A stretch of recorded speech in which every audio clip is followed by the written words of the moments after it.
পুলিশের সঙ্গে কাঁধে কাঁধ মিলিয়ে আমরা ডিউটি করি, সেনাবাহিনীর সঙ্গে আমরা কাঁধে কাঁধ মিলিয়ে একসাথে ডিউটি করি।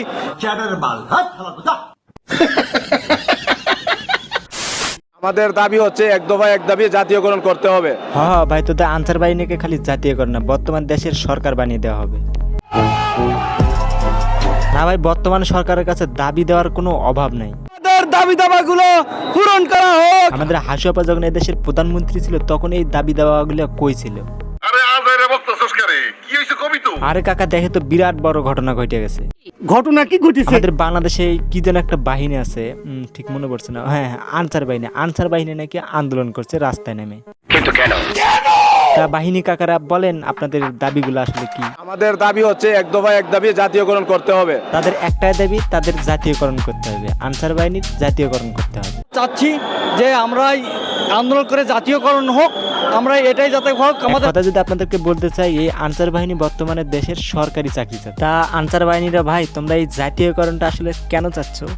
পুলিশের সঙ্গে কাঁধে কাঁধ মিলিয়ে আমরা ডিউটি করি। মানে আনসার বাহিনী কথার ভাষ্য অনুযায়ী তারা পুলিশের সাথে কাঁধে কাঁধ মিলিয়ে কাজ করে, সেনাবাহিনীর সাথে কাঁধে কাঁধ মিলিয়ে কাজ করে।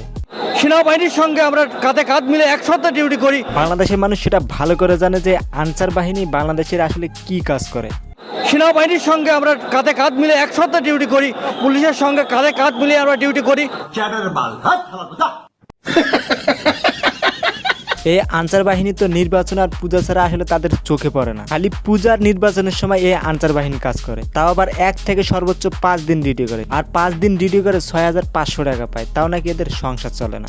বেতন পাই আমরা এই আনসারের চাকরি করে, তাতে আমাদের ছেলে মেয়ে নিয়ে, আমাদের মা বাপ নিয়ে আমরা সংসার চালাতে পারি না। তা আনসার বাহিনী ভাই, তোরা যে সর্বোচ্চ 5 দিন ডিউটি করিস আর বাকি 25 দিন কি সেনাবাহিনী পুলিশ বাহিনীর সাথে ডিউটি চালিয়ে যাও, যে তোমাদের চাকরি আসলে জাতীয়করণ করতে হবে?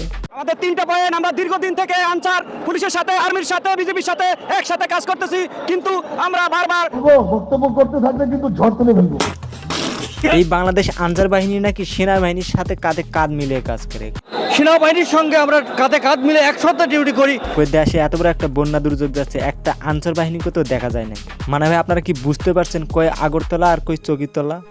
যাতে আমরা একত্রিত ভাবে তারাও যে সুযোগ সুবিধা পাই, আমরাও সেই সুযোগ সুবিধা যাতে পাই। বাংলাদেশ সেনাবাহিনী যে সকল সুযোগ সুবিধা পায়, সেই সকল সুযোগ সুবিধা যেন বাংলাদেশ আনসার বাহিনী পায়। আমাদের বাংলাদেশ আনসার বাহিনী সেনাবাহিনীর 100%-এর 1% কাজ করে বলে আমার তো মনে হয় না। কথা সত্য। আর বাংলাদেশ আনসার বাহিনীর যোগ্যতা সম্পর্কে বলতে গেলে তাদের মূলত 5ম শ্রেণী থেকে সর্বোচ্চ 8ম শ্রেণী পর্যন্ত লেখাপড়া আছে। নিঃসন্দেহে তুই ঠিক কথা বলেছিস। তারা আবার আমাদের বাংলাদেশ সেনাবাহিনীর সাথে তুলনা করছে। গতকাল সন্ধ্যায় দেখলাম এই আনসার বাহিনীর দাবি মানা সত্ত্বেও ছাত্রদের উপর আক্রমণ করছে। তাই বলি কি, আনসার বাহিনী ইতিপূর্বে না দেশের জন্য কোনো কাজ করছে, বর্তমানে না দেশের জন্য কাজ করছে, না ভবিষ্যতে কোনো কাজ করবে বলে আমার মনে হয় না। কি আশ্চর্য কথা। তাই বলি কি, বাংলাদেশে আনসার বাহিনী আসলে কোনোই দরকার নেই। এই আনসার বাহিনীর দাবি তো থাক দূরের কথা, আনসার বাহিনী বলে একটা যে নাম ছিল সেটাও যেন আর দেশে না থাকে। তার কারণ এদের দ্বারা আসলে বাংলাদেশের মানুষের কোনো উপকার আসে না। গাইস, এই বিষয়ে আপনাদের মতামত কি অবশ্যই ভিডিও কমেন্ট সেকশনে জানিয়ে দেবেন। সো আজকের মতো ভিডিওটা এই পর্যন্তই। ভিডিওটা ভালো লাগলে অবশ্যই লাইক করে দেবেন, চ্যানেলে নতুন না থাকলে অবশ্যই সাবস্ক্রাইব করে নেবেন, পেজে থাকলে অবশ্যই ফলো করে দেবেন। সবাই সুস্থ কামনা করে আজকের মতো খোদা হাফেজ।